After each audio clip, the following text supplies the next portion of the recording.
Hey, I'm Tyler. And I'm Katie. You're listening to Not-Stalgia, the screwball, satirical, really funny podcast. Starring someone who, maybe isn't funny on the surface. Who's that? Me. Oh, it's you. I'm hilarious. Kate? Once you get to know me. Have you ever seen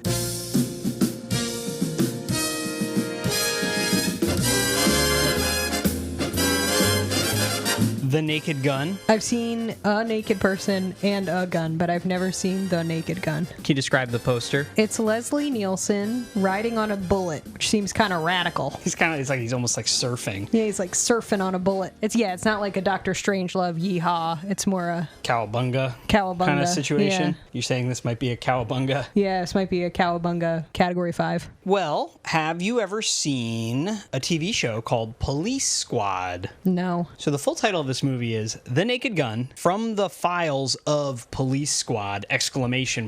Wow. Because the movie is the movie version of a TV show that was happening before. We'll get to all that. First, I guess I should address that this is sort of an emergency podcast for us. Yeah, I was called up here to our secret lab to Never described it that way before. to podcast. I had to leave what I was doing. Tyler yelled down the stairs, "Hey, Kate, get up here." I would like to point out we discussed it ahead of time. It's not like that was the first time you...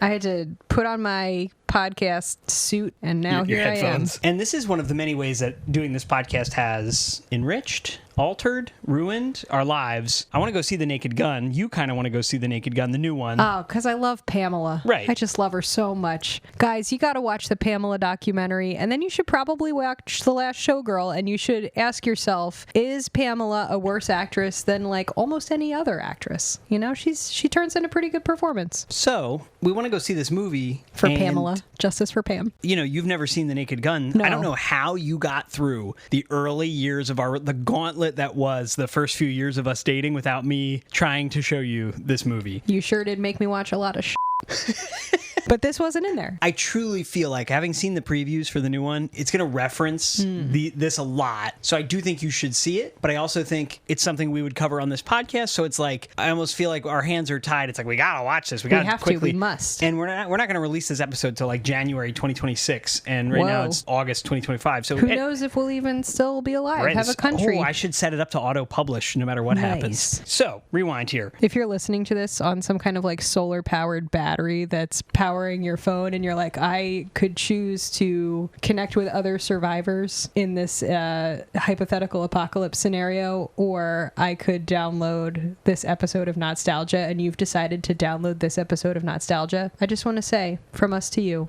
thank you. Conserve your battery. Some background on The Naked Gun, : from the files of Police Squad, ! The movie and the TV show were the brainchild of a creative team known as ZAZ, Zucker, Abrams, and Zucker. Zaz. Which is made up of 3 men, Jim Abrams and David and Jerry Zucker. The Zuckers are brothers. Do you think they're more wrestling brothers or tickle fight brothers?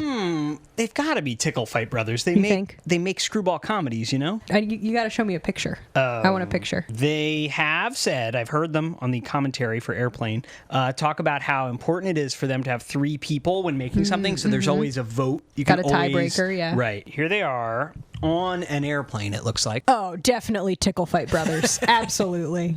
And I bet you they were tickling Abrams, too. Not in a weird way. He got in on it, too. Okay, so these 3 guys were born over the course of the mid-1940s and early 1950s in Milwaukee, Wisconsin. They grow up together. They've known each other basically their whole lives. They go to high school together. Then they go off to the University of Wisconsin-Madison together. And while they're there, they form a sketch comedy troupe called the Kentucky Fried Theater. Fun. We're in the 70s now. Kentucky Fried Chicken's new on the scene. They want to take their best sketches and make them into a movie, a sketch comedy movie, but they would keep getting meetings with studio heads in Hollywood and were repeatedly rejected. Sketch comedy as a movie is... Yeah. It's always been rare, and was rare then too. It doesn't sound like the most successful concept. So they were told no a lot. Then they go to private investors. That's another avenue of making a movie. Back then, an independent movie, you go find the investors. Also told no. There was one story where they got the money and then showed the investor like some of the movie they started making, and the guy was like, never mind, No, and took thank the money you. back. So eventually they're like, I guess we're just going to have to make this movie ourselves. So they make their movie, The Kentucky Fried Movie. It's a sketch comedy movie. Okay. I've never seen it. Have you seen it? Do you think I've seen it? I, having not seen it at all, I'm very worried it won't age well, but who knows? It was directed. They actually were able to get a director, John Landis. It was his second movie. He's new. Then he's going to go make Animal House, Okay. He's also going to go get people killed on the set of The Twilight Zone, but that's a whole That's other not thing. good. So they make the movie. It comes out in 1977, and it's actually successful enough that it gets their foot in the door in Hollywood. Them and John Wow. Landis. Like he's able to make Animal House because of this, and they're able to go make their next movie, Airplane. And this time it's a movie, a traditionally financed movie by Paramount. Kate, have you seen Airplane?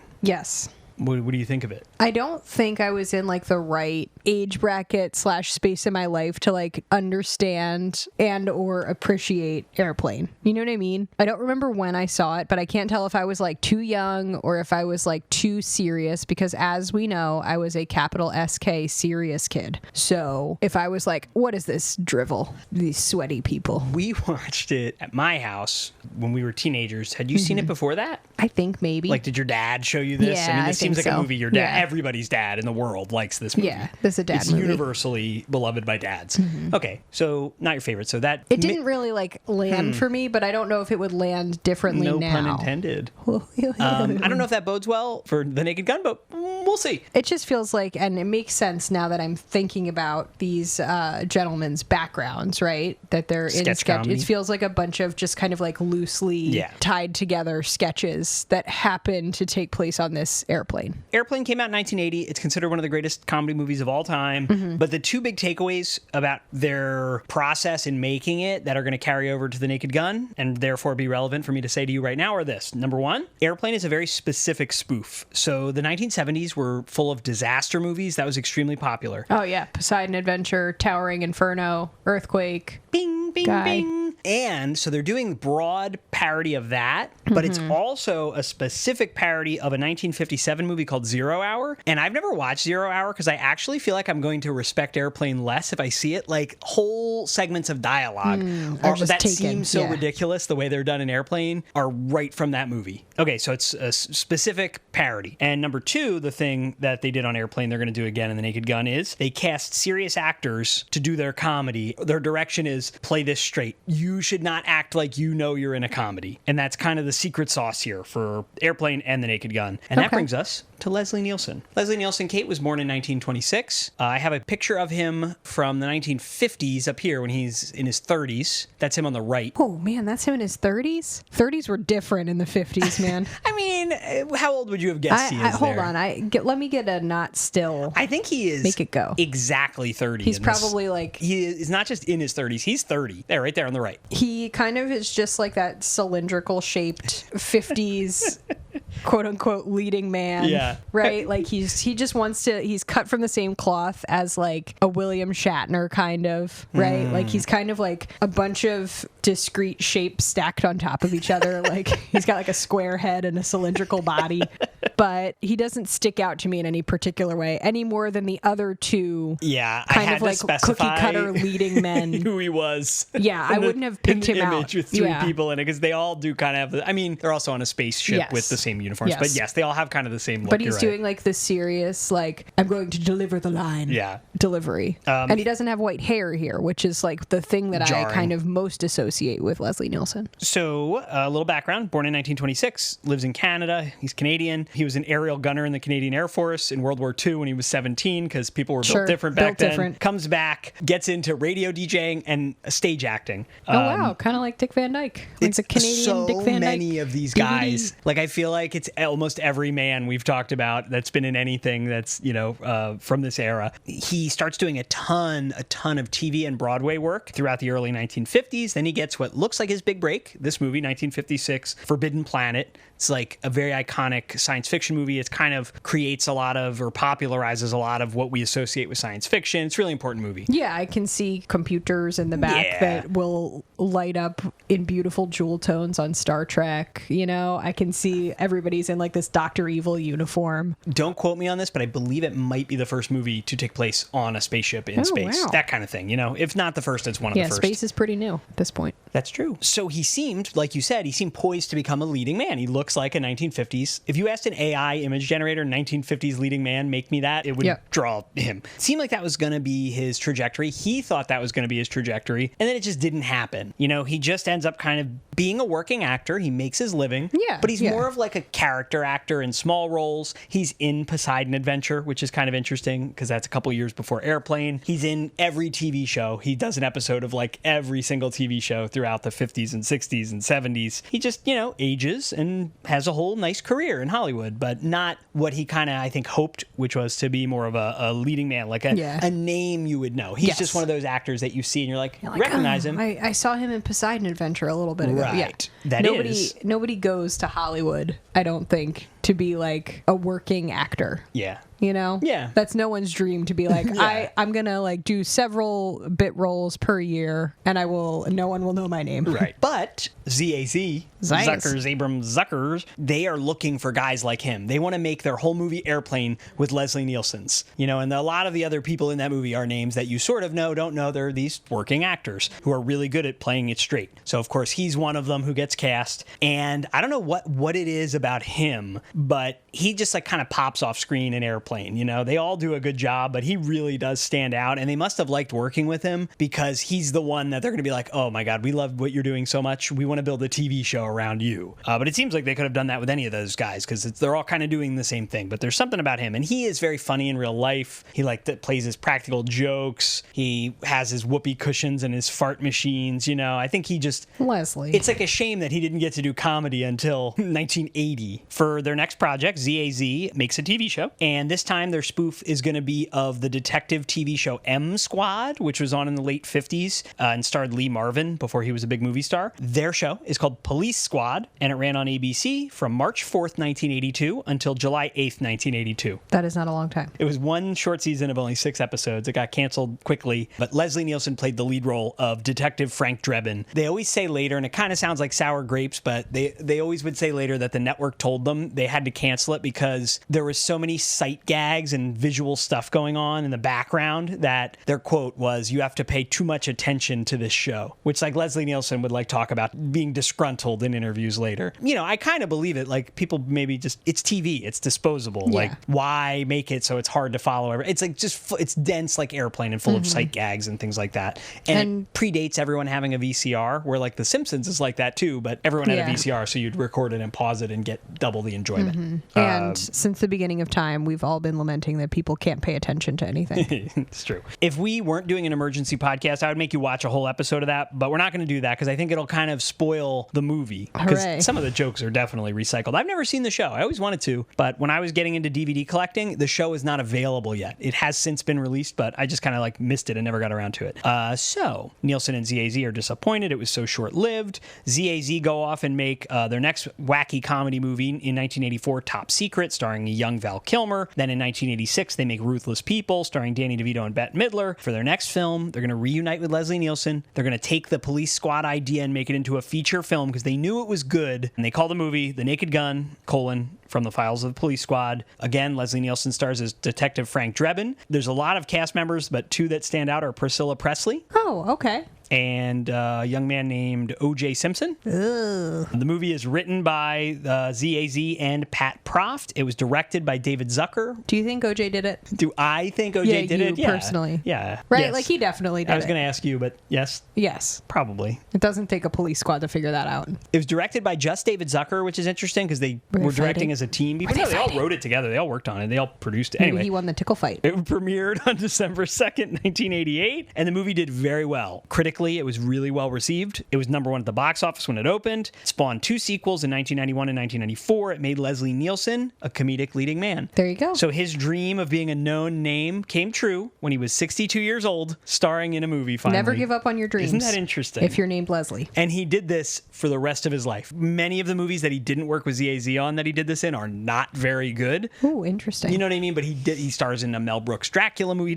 He does it all. He's just a comedic actor now. I've always loved this movie. I knew I had to get it because as a kid you hear about Airplane and The Naked Gun. So it was early when I first kind of started buying myself movies when I was like 11 or 12. I was like, gonna get The Naked Gun. And I've watched it many times, but not lately. So I'm very curious to revisit it. I'm curious what you think. Is it universally good? Are you gonna like it? Just because it's beloved, does that mean you're gonna enjoy it? And you, Came down here to get a hot story, didn't you?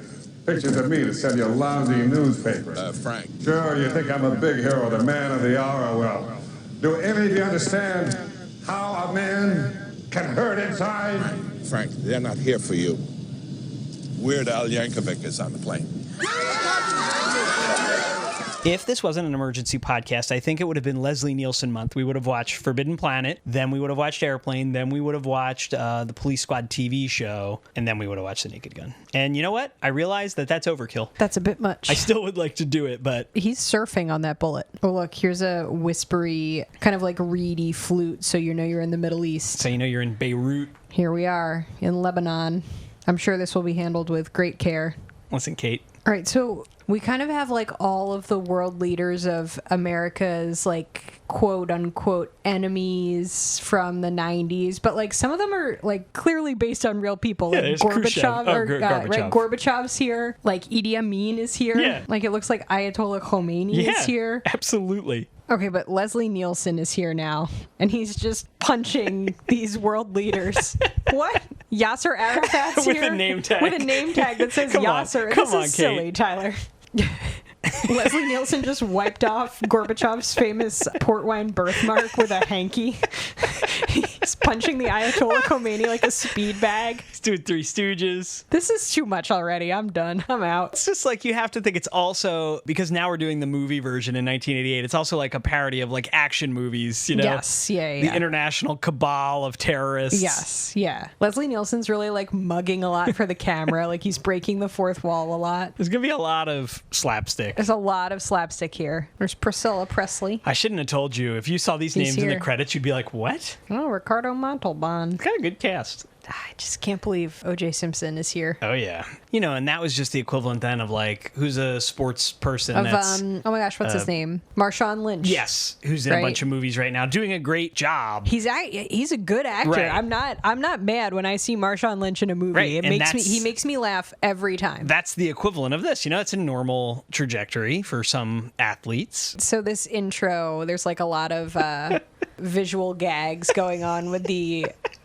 It's just supposed to be like a straight shot of like a police car with a siren going, and it's like cruising through the city, but then it's like blasting through a house, driving through a women's locker room, and then you get the requisite 1988 gratuitous boobies, and you're like, why? Like this is nothing to do with the plot. Then he was on a roller coaster, like that's kind of funny, but like why the boobies? It's a movie, Kate. It's 1988. There's OJ. Oh Jesus, OJ's here. OJ creeping around at night with a bag. It is very distracting, certainly, to watch a movie with OJ Simpson in it. To watch definitely murderer OJ Simpson. You're chuckling over there. I actually chuckled a little. I chuckled a little when OJ Simpson's leg got stuck in the door that he was trying to break down. And when this one little scaredy guy threw down his gun, even though there's like 40 gangsters there ready to shoot, this one guy was like, bah! Already, this is even better than I remember. And I remember it being great. There's a lot of slapstick. You're right that there's a lot going on visually. It's an right? unrelenting like a lot pace of visual jokes. gags. Everything that happens is a joke, I right? feel like maybe these Zaz people were a lot to deal with,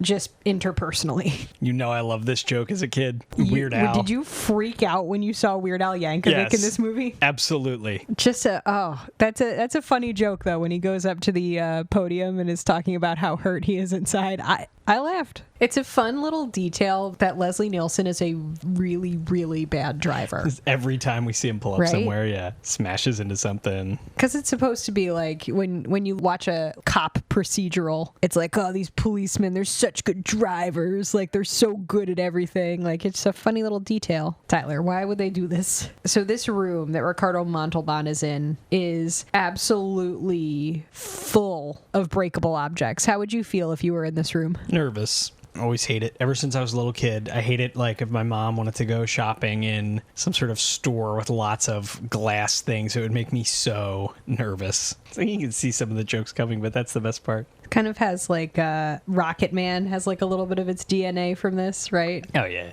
you're just watching in the background some mayhem. I don't know how to articulate this, but I think that there's this thing that's appealing to me because I think we like do a lot of hero worship for like police. Mm-hmm. You know what I mean? Mm-hmm. That like police are just dumb also. Yes, this is the opposite of propaganda. Yes. And I don't think it's trying to be totally anti-police. No. This isn't like an ACAB thing. It's extra funny because you don't see police represented as this absolutely ridiculous. This is kind of, like, I'm laughing a lot, but this is kind of hitting me in the same way that Airplane does, where it's like, this is just a series of vignettes, like, loosely stitched together by plot, you know? Yeah, and they don't let 1 second go by in this movie without something silly happening. All right, so now we've introduced, like, an element of, like, mind control. Was this, like, during, what's her name? When was that going on? Who? When Patty Hearst? Yeah, when was that? Patty Hearst is in, I think, the late 60s, early 70s. How much of this do we have left? It's visually exhausting. It is. There's a lot going on. And I'm not saying it's a bad thing. It's just, it's a lot. And I've seen TikTok. This running joke about O.J. Simpson's character, like, taking an absolute beating is... It just kind of feels different when you think about what he did to Nicole Brown. He definitely did it. You know what else I was thinking about? Airplane has Kareem Abdul-Jabbar in it. It's like, for some reason... Much better. For some reason, they really like casting athletes. I am just enjoying you reluctantly admitting that this movie is funny. It's pretty funny. This little girl driving is really funny. Okay, check your mirror. I think I'd look great with a tiny gun like that. He's jumping and flipping like a Power Ranger here, which is very funny. I did chortle at Leslie Nielsen having some kind of like tearaway suit. Tyler. Giant condoms. They're just enormous. I am quietly laughing at this couples montage that gets more and more ridiculous. I like when they're at the rodeo. It's just wild that Queen Elizabeth lived until like 2024 and yet was like pretty old here, right? And as a plot point in The Naked Gun. How? Being royal. Being royal. Having access to royal health care. They were rehydrating her every day, probably. Even when there's a joke that like I don't laugh out loud at, I'm like, I'm entertained that they went through the effort to put a joke every 3 seconds in this movie. Tyler, I do like seeing a meltdown happen, like a preposterous meltdown. Well, and I like seeing rich people get their stuff trashed. You called it earlier when you talked about all the breakable stuff in this room, and they made us wait for the payoff. It's a pretty big payoff, though. I like that Leslie Nielsen gets to do a foot pop when he kisses Jane. Their Queen impersonator is like not great, not but very good. This whole section is a little too real where he's like, I could go to jail if I shoot someone now that I'm not on the police force. Oh, look, I found this evidence in my desk of... like, would have exonerated a man who's been put to death. Whoops. I like when Leslie Nielsen chops people. He gives them a karate chop. That's all very reminiscent of Austin Powers, right? When he like judo chops someone, he changes into a bunch of different outfits, right? I feel like this part of the movie is enjoyable for you as like a kid who doesn't do sports. Like a movie that's making fun of sport, I think is fun for you, right? I love how into it he's getting his being disguised as the umpire. I love this. Little Randy Newman for all of us. Well, it just turns into this silly baseball movie for a while here at the end. You're just ambiently giggling over there, which I think is hilarious. This whole baseball sequence goes on a while, but it's got good jokes. It's long. It is a long sequence. Hey, but the jokes never stop. Almost the entirety of Randy Newman's We Love L.A. Here's the Queen happily watching a baseball brawl. Priscilla Presley's shoulder pads and puff sleeves on this dress are such a choice. Look at them. Like a cobalt blue suit. Look at it. She looks like David Byrne. You're late. That depends on what I'm late for. You said we should have dinner sometime. Tonight became sometime. I'm boiling a roast. How hot and wet do you like it? I just feel like Zaz in person would be a lot to deal with interpersonally. You know? Yeah. It's nice that Weird Al was in it. So cute. All right, well, what'd you think there, Guy? What'd you think? I've seen it before. It was a lot to take in visually. I didn't hate it. I laughed quite a bit. It was funny. It was a little much That's the point, though. It's supposed to be. I know.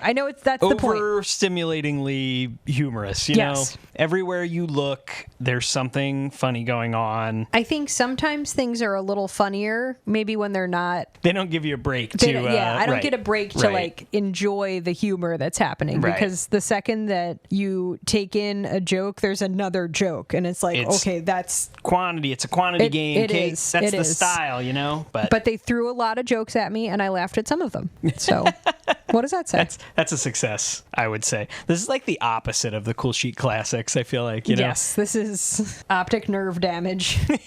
Oh, I enjoyed it. You had a great time. I know you did. I liked this so much more than I did when I was too young to like really get it all. Yeah. Like I got plenty. I enjoyed it, but I like this a lot more now. Like this is really just. You had a fun time, That was didn't you? pleasant. Well, you gonna go see the new one now? For Pamela, I will. How about this? You gonna watch 2 and 3 at some point?